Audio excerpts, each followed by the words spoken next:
पिछली क्लास में हमने लूप्स के बारे में देखा था, तो लूप में हमारे 3-4 कॉन्सेप्ट थे। तो उसमें से पहला था एनकैप्सुलेशन,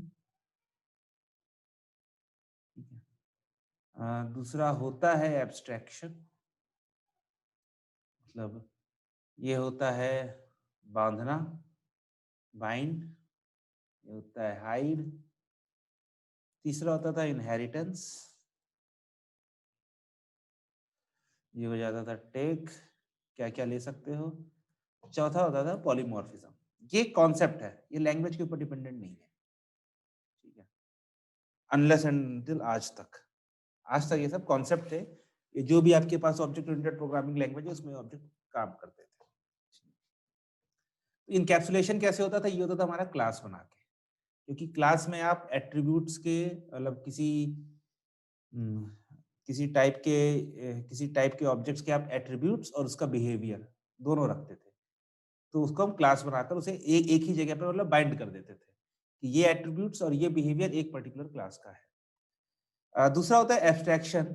तो पाइथन में ये वर्क नहीं करता है, क्योंकि पाइथन बाकी लैंग्वेजेस जैसे सी प्लस प्लस और जावा में क्या होता है कि ये आपके पास स्पेसिफायर्स होते हैं। 3 तरह के होते हैं, प्राइवेट, पब्लिक और प्रोटेक्टेड। बट पाइथन में इस तरह के कोई स्पेसिफायर नहीं होते, सब कुछ पब्लिक होता है। तो एब्स्ट्रैक्शन पाइथन में कोई मतलब नहीं है। मतलब आप हम लोग अपना एक हम लोगों ने मतलब कि पाइथन में जो डेवलपर्स हैं, उन लोगों ने एक कन्वेंशन बना रखा है, उन लोगों ने एक स्टैंडर्ड बना रखा है कि अगर आप इस तरह से लिखोगे तो ये आपके प्राइवेट फंक्शन है, अगर आप इस तरह से लिखोगे तो ये आपके पब्लिक फंक्शंस हैं, ठीक है। बट पाइथन में ऐसा कुछ है नहीं, सारे फंक्शंस आपके पब्लिक हैं, सारे एट्रीब्यूट्स आपके पब्लिक हैं। इनहेरिटेंस, ये हम लोग करते हैं क्लास को इनहेरिट करके। तो इसका हम लोगों ने देखा था, हम लोग कैसे करते हैं, हम लोग अपनी जो भी क्लास बनाते हैं, तो उसके बाद पैरेंथेसिस में हम लोग अपनी पेरेंट क्लास का नाम लिख देते हैं। इससे जो इसकी प्रॉपर्टीज होती है वो मेरे पास इसमें आ जाती है। चौथा था पॉलीमॉर्फिज्म, इस पे शायद मैंने डिस्कस किया था, बट आज जब मैं सोच रहा था कि पॉलीमॉर्फिज्म पॉलीमॉर्फिज्म पाइथन में, तो पॉलीमॉर्फिज्म पाइथन में एग्जिस्ट करता है, बट उसका कोई मतलब नहीं है, उसकी कोई मीनिंग नहीं है।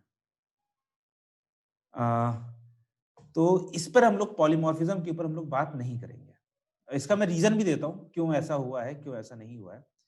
देखो बाकी लैंग्वेजेस में क्या होता है, जावा, सी प्लस प्लस या कोई और ऑब्जेक्ट ले लो, कोई भी आप ऑब्जेक्ट ओरिएंटेड प्रोग्रामिंग लैंग्वेज ले लो, उनमें क्या होता है कि आप वेरिएबल का डेटा टाइप बताते हो। मतलब आप जब कोड लिखते हो तभी बताते हो कि आपका जो बक्सा है ये कितनी बड़ी वैल्यू रख सकता है। तो आप इसको बता देते हो कि ये इंटीजर है, तो ये खाली इंट वैल्यू रख सकता है। या आपने बता दिया कि ये फ्लोट है, तो ये खाली फ्लोट वैल्यू रख सकता है। या आपने बता दिया कि ये स्ट्रिंग है, तो ये खाली स्ट्रिंग वैल्यू रख सकता है। सिर्फ एक वैल्यू इनमें से कोई एक रख सकता है वो। ये हम लोग जब कोड लिखते हैं तभी बताते हैं, तभी जब हम लोग का सी और पाइथन में, सी प्लस प्लस और पाइथन में, सॉरी जावा में कोड लिखते हैं तो हम लोग लिखते हैं कि इंट a इक्वल्स टू 10। तो इससे होता क्या है कि जब मेरा प्रोग्राम लिख दिया है मैंने और जब उसको मैं अपने कंपाइलर को देता हूँ, भैया अब इस प्रोग्राम को सी प्लस प्लस से मशीन लैंग्वेज में 10 में कन्वर्ट करो, तो वो देखता है कि यहाँ पर एक वेरिएबल बना हुआ है इंटीजर टाइप का और ये इंटीजर टाइप का है। तो उसे पता चल गया कि भाई मुझे 4 बाइट की मेमोरी में स्पेस चाहिए। अभी मान लो जैसे हम लोगों ने ईगल क्लास बनाई थी, ठीक है, ईगल, तो मैं लिख दूंगा eagle E equal to new eagle. ये जावा और सी प्लस प्लस का सिंटैक्स है। पाइथन का सेम है, बस हमारा यहाँ पर ईगल नहीं होता और यहाँ पर न्यू नहीं होता, ठीक।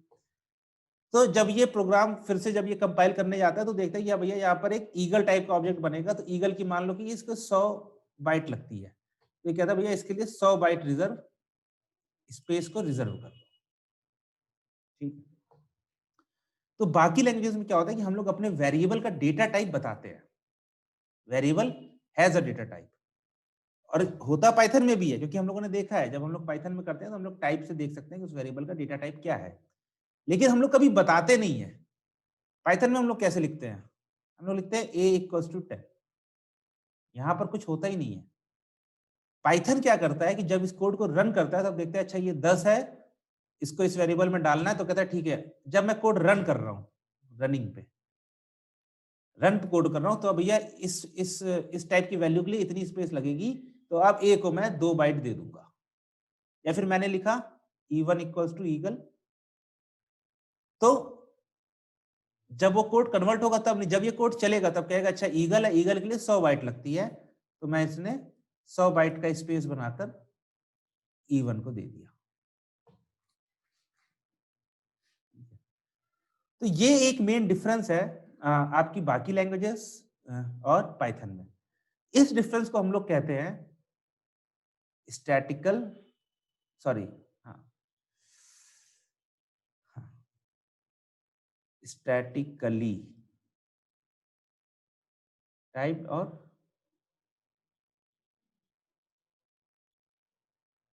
Dynamically typed. इस डिफरेंस को हम लोग ये बोलते हैं। कैसे बोलते हैं?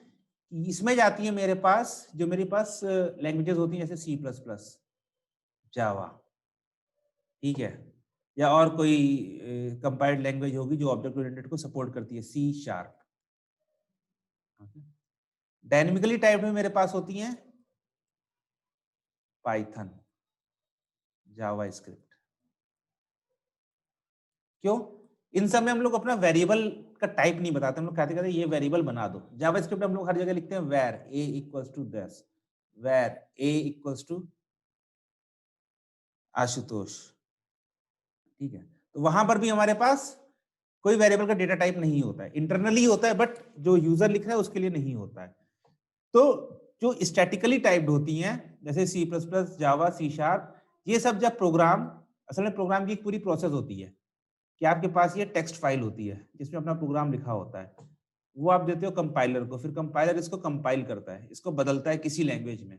सी जैसे बदल देता है आपका असेंबली में, ठीक है। जावा आपकी बदल देती है बाइट कोड में, C# भी ऐसे ही कुछ करती है। पाइथन हमारी बदलती है पाइसी फाइल में, सॉरी, पाइथन हमारी बदलती है पाइथन के बाइट कोड में। तो होता क्या है कि जब ये यहाँ से यहाँ जाता है, तो जो स्टैटिकली टाइप्ड लैंग्वेजेस हैं, जो ये वाली है, इसको मैं थोड़ा छोटा सा कर देता हूँ। तो इन सब लैंग्वेजेस में क्या होता है, मेरे पास कंपाइल के टाइम पर ही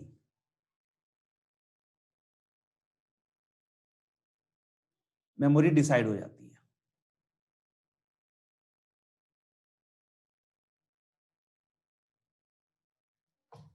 और इन सब में डायनेमिकली टाइप्ड वाले में जब प्रोग्राम रन होता है तब डिसाइड होती है।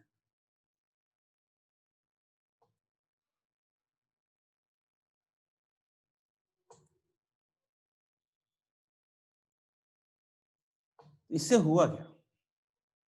क्वेश्चन आया है पॉलीमॉर्फिज्म।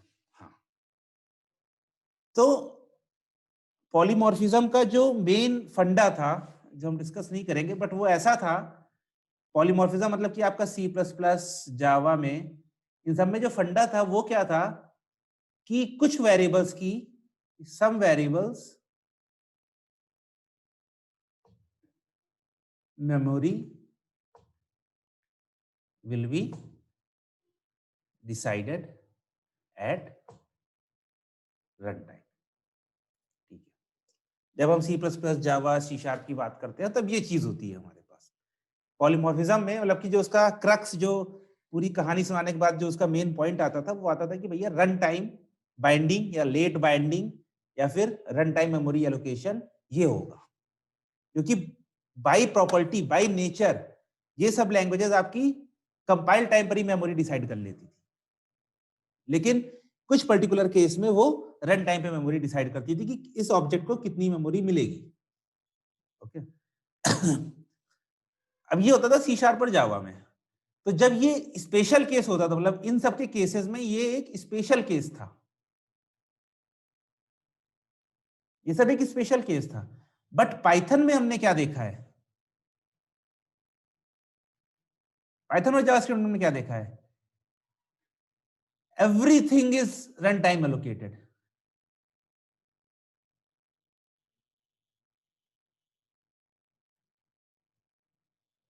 ना, हम जो अपना वेरिएबल बनाते हैं उसका डेटा टाइप भी रन टाइम पे ही डिसाइड होता है।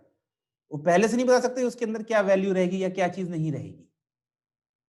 रन टाइम पर अगर हमें अपने वेरिएबल का डेटा टाइप देखना होता है तो हम लोग उसे टाइप करके यूज करते हैं, टाइप फंक्शन का यूज करके देखते हैं भैया ये वेरिएबल किस टाइप का है। मैं प्रोग्राम के कंपाइल करने के टाइम पे नहीं बता सकता हूं।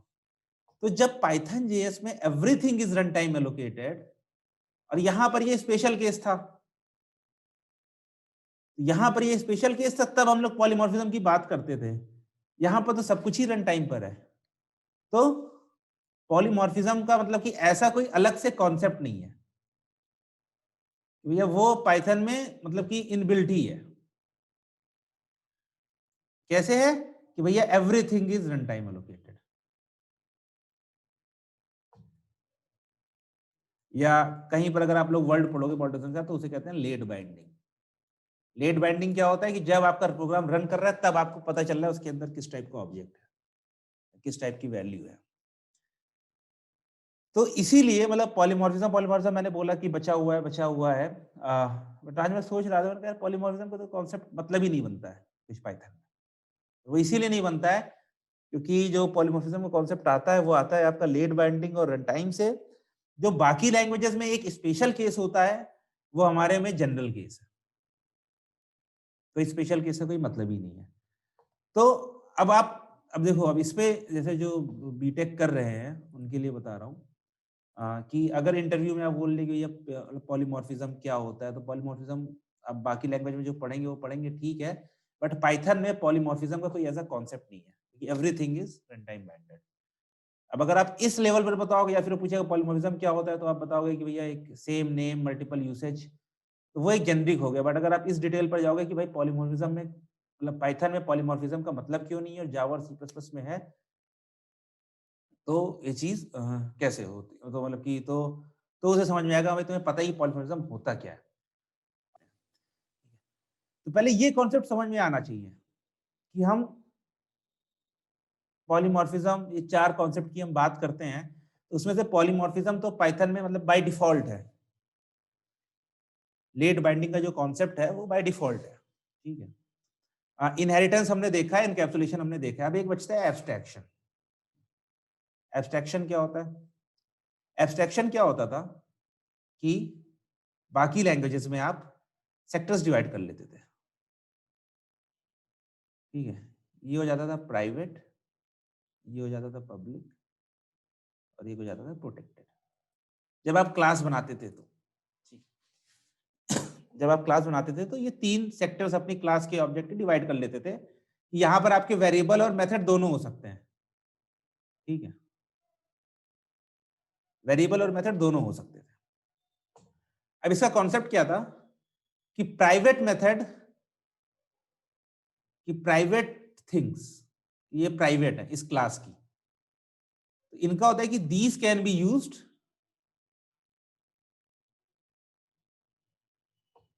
Inside this class only.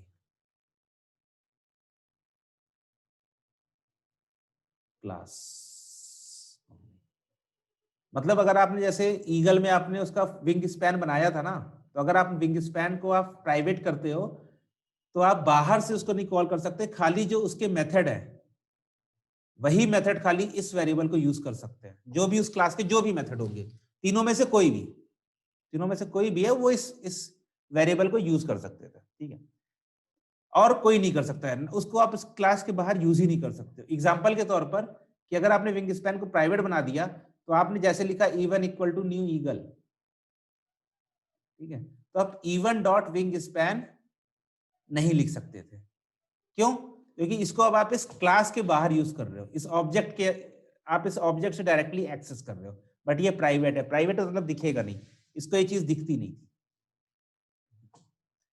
Public होता था कि सबको दिखेगा, मतलब कि एवरीवन कैन यूज। तो एवरीवन से मतलब क्या है कि आपके मेथड भी यूज कर सकते थे, और अगर आपने इवन डॉट विंग स्पैन लिखा है तो मतलब अगर आपने 10 सेट कर दिया तो ये कोड भी सही था कि आपका ऑब्जेक्ट है वो उसको यूज कर सकता है, खाली आपके मेथड नहीं, ठीक है। और प्रोटेक्टेड होता था कि प्रोटेक्टेड होता था कि क्लास के लिए तो प्राइवेट है, मतलब कि अब अगर प्रोटेक्टेड में बनाता था तो अगर मैं इवन डॉट विंग स्पैन लिखता था तो मैं एक्सेस नहीं कर पाता था। लेकिन अगर मैं इसका चाइल्ड क्लास बनाता हूं, और हाँ एक चीज का मेन काम आता था इनहेरिटेंस में भी, कि अगर मैं इसकी चाइल्ड क्लास बनाता था तो मेरे पास खाली पब्लिक और प्रोटेक्टेड चीजें जाती थी, प्राइवेट उसी क्लास में रहती थी। जब हम लोगों ने इनहेरिटेंस में डिस्कस किया था कि जितनी भी चीजें हैं वो सब उसकी आ जाती हैं, तो वो बाकी लैंग्वेजेस में खाली इन 2 सेक्टर्स की जाती थी। बट अभी इसके ज्यादा डिटेल जाने की जरूरत नहीं है, पाइथन में सब कुछ जाता है। क्यों? क्योंकि पाइथन में मेरे पास पब्लिक, प्राइवेट और प्रोटेक्टेड का कोई कॉन्सेप्ट ही नहीं है। Everything is public. तो लोगों ने अपने सुविधा के लिए, क्योंकि दूसरी लैंग्वेजेस से आए हैं, अपनी सुविधा के लिए उन्होंने क्या किया, उन्होंने कन्वेंशन बना लिया। कन्वेंशन क्या हो गया? स्टैंडर्ड बना लिया। इन्होंने कहा कि अगर कोई वेरिएबल या मेथड डबल अंडरस्कोर से शुरू होता है और डबल अंडरस्कोर से एंड होता है, मतलब यहां पर मेरे पास कुछ आ जाता है, ठीक है। जैसे इनिट हम लोगों ने देखा है, हम लोगों ने डिक्ट देखा है, तो इनको हम मानेंगे कि ये सब प्राइवेट है, मतलब कि इनको आपको यूज नहीं करना चाहिए, ये इंटरनल यूज के लिए हैं। इनको आपके मेथड्स यूज कर सकते हैं, आप कोड के बाहर, मतलब कि क्लास के बाहर नहीं यूज कर सकते हो। और अगर कोई फंक्शन या मेथड बिना इसके है, मतलब इसकी जरूरत नहीं है, सिंपल जैसे नेम हो गया, डिक्ट हो गया, फ्लाई हो गया, इस तरह से है, तो ये सब मेरे पब्लिक है। तो ये एक कन्वेंशन बनाया है, बट इसका कोई मतलब नहीं है। क्यों नहीं मतलब है? क्योंकि हमने देखा है कि हम लोगों ने डिक्ट को भी कॉल किया, हमने इनिट को भी कॉल किया है। जब हम लोग अपना ऑब्जेक्ट बना रहे हैं तो हम लोगों ने डिक्ट को भी कॉल किया है कि भैया उसके कौन कौन से एट्रीब्यूट्स हैं। बट वो मेथड हमारे लिए नहीं है। अगर आप एक कोडिंग कर रहे हो तो आपकी क्लास उसे यूज कर सकती है, बट आप उसे क्लास के बाहर नहीं यूज करोगे कि नॉर्मल कहीं पर आप प्रिंट लगा दिया आपने, प्रिंट दिस डॉट डिक्ट, नहीं, वो मतलब कन्वेंशन के हिसाब से गलत है। आप कर तो सकते ही हो। ओके, ओके, ठीक है। तो ये मतलब कि 4 कॉन्सेप्ट में, अब हम आते हैं कि हमारे 4 कॉन्सेप्ट में एनकैप्सुलेशन, एब्स्ट्रैक्शन, इनहेरिटेंस और पॉलीमॉर्फिज्म, ये और ये काम करता है। एब्स्ट्रैक्शन काम नहीं करता है, हम लोगों ने अपने स्टैंडर्ड या फिर कन्वेंशन के हिसाब से लेकर आए हैं। पॉलीमॉर्फिज्म की जरूरत ही नहीं, क्योंकि एवरीथिंग इज रन टाइम।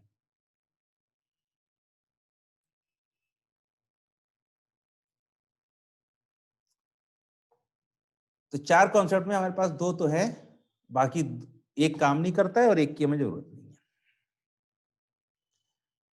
तो पाइथन में ऑब्जेक्ट ओरिएंटेड प्रोग्रामिंग ये है। तो इसीलिए जितने लोग ना, कभी कोई बात नहीं करता है कि अगर आप कोई ट्यूटोरियल देखोगे तो कोई पॉलीमॉर्फिज्म की बात नहीं करता है पाइथन में। वो इसीलिए नहीं करता है क्योंकि वहां पर कोई जरूरत नहीं है। बट ये बताना चाहिए कि जरूरत क्यों नहीं है। तो ओपन पाइथन में अगर कोई बात करता है तो भैया कहता है भैया एक क्लास बना लो, उसके मेथड रख लो और इनिट आपका वो होगा, और प्राइवेट और पब्लिक का कोई कॉन्सेप्ट नहीं होता है। तो अगर आप डबल अंडरस्कोर लगाओगे तो आपके प्राइवेट मेथड्स होंगे, और अगर आप डबल अंडरस्कोर नहीं लगाओगे तो आपके पब्लिक मेथड्स होंगे। बट काम सब करता है। तो ये चीज पता होनी चाहिए कि ऊप्स के कॉप्स का कैसे होता है, कैसे नहीं होता है। तो पॉलीमॉर्फिज्म मैंने बात करी थी, तो कोडिंग इसमें कुछ है नहीं पॉलीमॉर्फिज्म में, ना एब्स्ट्रैक्शन में कोई कोडिंग है, किसी में कोई कोडिंग नहीं है। ओके, पॉलीमॉर्फिज्म में एक कॉन्सेप्ट जो थोड़ा सा आता है वो आता है ओवरराइडिंग का या ओवरलोडिंग का, बट वो कुछ नहीं है। वो ऐसा है कि आपने क्लास बनाई, ठीक है, क्लास ईगल, और इसके अंदर आपने बनाया डेफ फ्लाई, ठीक, यहाँ पर कुछ कोड लिख दिया। दूसरी आपने क्लास बनाई, क्लास ईगल का पक्षी बताओ, गिद्ध, मान लो गिद्ध ईगल से निकल के आया, ठीक है। इसके अंदर भी आपने बनाया डेफ फ्लाई, इसके अंदर कोड लिख दिया, ठीक है। तो अब आप बनाओगे क्या कि E1 इक्वल टू ईगल, ठीक है।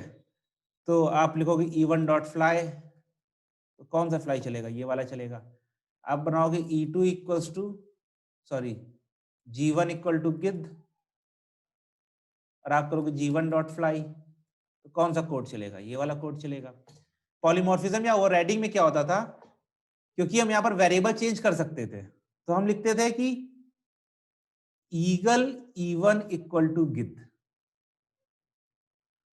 कि अब पेरेंट के वेरिएबल में चाइल्ड का ऑब्जेक्ट रखते थे, फिर हम करते थे E1 डॉट फ्लाई। तो यहां पर कंपाइलर कंफ्यूज होता था कि अरे वेरिएबल तो ईगल टाइप का है, बट कोड चलता था गिद्ध का।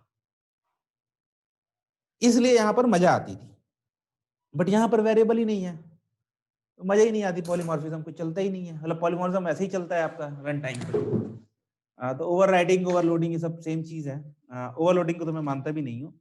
बेसिकली क्या होता है कि जो प्योरिटन्स होते हैं, प्योरिटन मतलब कि जो अपने आप को मानते हैं कि बहुत साफ है, मतलब कि हम लोग शुद्ध कोडिंग करते हैं, तो वो लोग कहते हैं कि रन टाइम वाला ये वाला जो केस होता है, यही केस होता है पॉलीमॉर्फिज्म का, बाकी सब तो फर्जीवाड़ा है। रन टाइम मतलब कि लेट बाइंडिंग वाला। बट ये कहानी है, पाइथन में ये सब कुछ काम ही नहीं करता, क्योंकि सब कुछ रन टाइम पर वेरिएबल बनाना ही नहीं है, इसलिए हम लोग के साथ हो जाती है। अच्छा ठीक है, एक क्वेश्चन आया था पाइथन में सिक्योरिटी नहीं है, ये कमेंट था या क्वेश्चन था? खैर जो भी था, हम बात करते हैं सिक्योरिटी इन पाइथन। देखो, पहली चीज आती है कि सिक्योरिटी से हम समझते क्या है। किसी भी लैंग्वेज में सिक्योरिटी ना किसी लैंग्वेज में नहीं होती है, किसी भी लैंग्वेज में सिक्योरिटी नहीं होती है। एक बंदा जावा में ही उतना ही घटिया कोड लिखेगा जितना अच्छा वो C++ में कोई लिख सकता है। होता क्या है कि C++ में जो हम लोग डायनेमिकली मेमोरी एलोकेट करते हैं, जो पॉइंटर्स बनाते हैं, ठीक है, इनको आपको खुद हैंडल करना पड़ता है।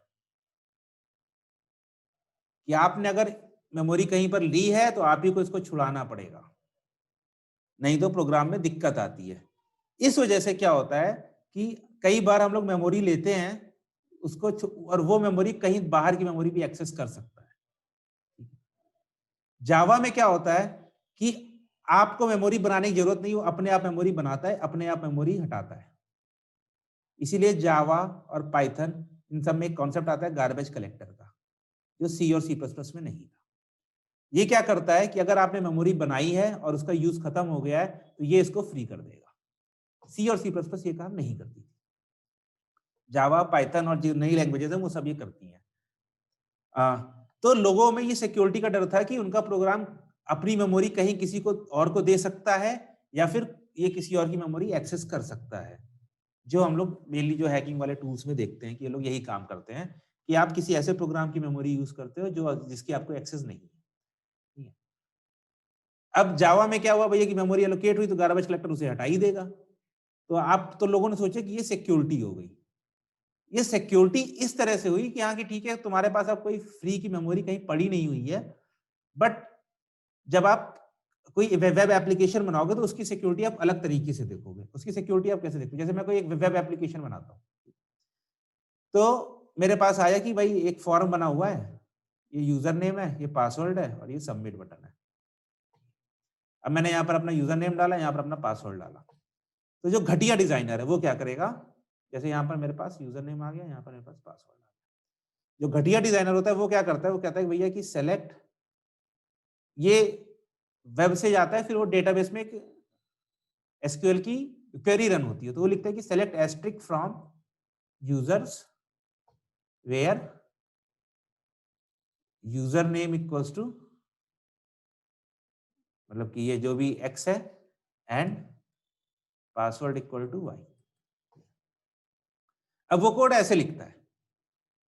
अब जो हैकर होता है उसमें क्या करता है, हैकर कहता है यार ठीक है, इसका मैं यहां तक का कोड ले लूंगा। ठीक है, उसे उसे उस हैकर को पता नहीं उसने यहां क्या लिखा है, वो यहां पासवर्ड में लिख के भेज देगा सिंगल कोट 1 और 1 इक्वल्स टू 1 और कोलन। ठीक है, ये हो जाएगा उसका पासवर्ड। तो ये जिसकी क्वेरी होती है ये बन जाती है select asterisk from users where U name equal to X and password equals to sorry ये इधर नहीं, ऐसे होगा 1 और 1 = 1। ये बन जाती है क्वेरी जब वो डेटाबेस में जाती है।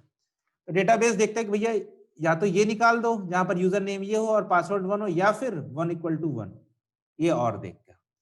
तो फिर जो डेटाबेस होता है कहता है कि ये क्वेरी तो फॉल्स हो गई, ये स्टेटमेंट थ्रू है और सेलेक्ट एस्ट्रिक करना है। तो सेलेक्ट एस्ट्रिक करना है तो वो सारे यूजर नेम पासवर्ड का डिटेल दे देता है। अब ये जो डिटेल आई है ये आपकी डीबी से आई है। इसमें आपकी जावा, C++ और सी या पाइथन की किसी की कोई जरूरत नहीं थी। ये बस ये कि जिस यूजर ने ये लिखा है, ये कोड लिखा था, ये कोड उसने गलत तरीके से लिखा। तो जावा और पाइथन, मतलब कि जावा में जो सिक्योरिटी आई है वो आई है गार्बेज कलेक्टर की वजह से। पाइथन में भी गार्बेज कलेक्टर है, C++ में नहीं होता है। तो आपकी मेमोरी कई बार फ्री रह जाती है। ये एक बड़ा इशू था, बट उसको आप सिक्योरिटी से ये मान सकते हो कि प्रोग्रामर ने कोई छोटी गलती कर दी, बट इस तरह की गलतियां हैं जो चाहे जावा पढ़ ले, चाहे C++ पढ़ ले, चाहे C# पढ़ ले, जावा जावास्क्रिप्ट कर दे, अगर आप इस तरह की गलती कर रहे हो तो आप चाहे जो लैंग्वेज ले लो, आप कुछ बचा नहीं सकते हो अपने सिस्टम का।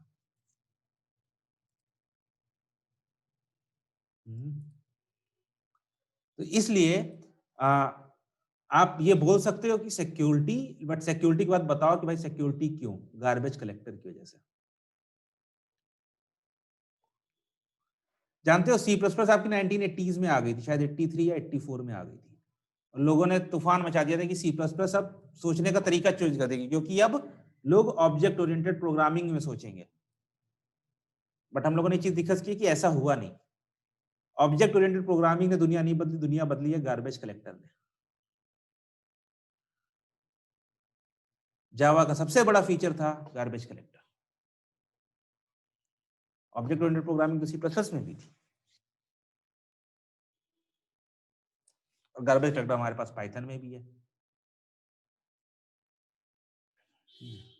तो कभी भी सिक्योरिटी को इससे ना बोलो कि यार इसमें प्राइवेट पब्लिक और वो नहीं कर सकते हैं। आप रिक्वायरमेंट के हिसाब से आप अपना कोड लिखोगे, सिक्योर आप अपने हिसाब से बनाओगे। आप किसी लैंग्वेज की प्रॉपर्टी से नहीं बना सकते आप सिक्योर अपने कोड को। तो आपको पता होना चाहिए कि, इसीलिए मैं कहता हूँ कि आपका सीवी या आपके मुंह से जो शब्द निकल रहे हैं, तो हर एक शब्द की एक मीनिंग होनी चाहिए। कि जैसे कोई इंटरव्यू में पूछ ले भैया जावा, वाई इज जावा प्रिफर्ड, और जहां आपने बोलना शुरू किया सिक्योरिटी, और क्या क्या बोलते हो, ओपन सोर्स, ठीक है।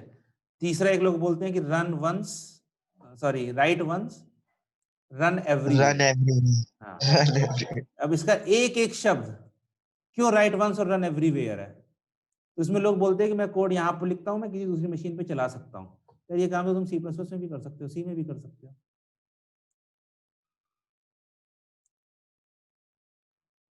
बताओ, मैं जो सी का कोड लिखता हूँ, या फिर जो मैं पाइथन का कोड लिखता हूँ, वही कोड मैं जुपिटर में चलाता हूँ जो चलता है मेरा कोलैब में। वही कोड मैं अपनी मशीन पे चलाता हूँ जो मेरा चलता है नोटपैड में। वही कोड मैं अपने सर्वर पे चलाता हूँ जो मेरा चलता है AWS पे। अब बताओ, क्या पाइथन में कमी है? ये राइट वंस रन एवरीवेयर क्यों होता है? क्यों यहाँ पर एक चीज आई है? ये चीज पता होनी चाहिए कि जावा ने क्या क्या चीज बदली थी। जावा का सिक्योरिटी और ओपन सोर्स ये सब तो बात की चीज है, जो सबसे बड़ी चीज के लिए फेमस हुई थी वो इस चीज के लिए फेमस हुई। तो क्या दिक्कत थी, किस दिक्कत को इसने सॉल्व किया था, ये पता होना चाहिए। सब लोग मतलब नोट करके, अगर पढ़ना ही हो तो यार भाई किताबें खोल के दे दो ना, किताब ज्यादा अच्छी नौकरी कर लेगा। खैर ये था गार्बेज कलेक्टर हमारा। मेरा ये हो गया है। किसी का कोई क्वेश्चन हो इसमें? AWS कुछ नहीं है, जो आपके पास मशीन आपके हाथ में है, जो लैपटॉप आपके हाथ में है, वही मशीन वहां पड़ी हुई है AWS में। AWS मतलब क्या है? अमेजन के डेटा सेंटर में पड़ी हुई है। वहां पर भी एक मशीन पड़ी हुई है, उस मशीन में CPU है, उस मशीन में रैम है, जो आपके लैपटॉप में है, सेम चीजें हैं। बट अब आप अपने घर से बैठ के, वहां पर मशीनें बड़ी हैं, i5 की जगह i9 है, 8 GB रैम की जगह 128 GB रैम है। आपको ये मशीन एक्सेस करनी है। या तो आप जाके खरीदोगे मार्केट से या फिर आप एडब्ल्यूएस पे अकाउंट बनाओगे, उनको अपना क्रेडिट कार्ड दोगे और वो आपको मशीन दे देगा। अब बेसिक कॉन्सेप्ट ये है मतलब कि हाँ, कि मशीन आपकी कहीं पर पड़ी हुई है, आप कहीं से भी उसे एक्सेस कर सकते हैं, आपको साथ लेके घूमने की ज़रूरत नहीं है। एडब्ल्यूएस पर कभी बात करेंगे, अभी तो नहीं मतलब नहीं, एडब्ल्यूएस